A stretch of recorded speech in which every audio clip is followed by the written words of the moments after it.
সালটা 1844।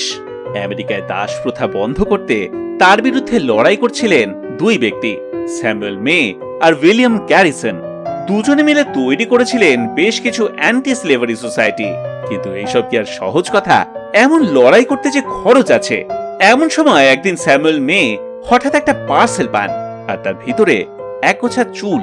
প্যাকেটটা পাঠিয়েছিলেন ব্রিস্টলের একজন সার্জন, জন এস্টলিন। তিনি লিখেছিলেন 11 বছর আগে তার এক রোগী ব্রেন ফিভারে ভুগছিলেন।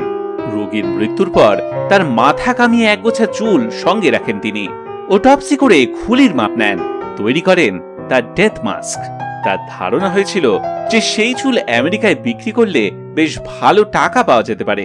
আপনি নিশ্চয়ই ভাবছেন, সে আবার কি, মৃত মানুষের চুল বিক্রি? আসলে চুলটা যে সে লোকের ছিল না, ছিল রাজা রামমোহন রায়ের।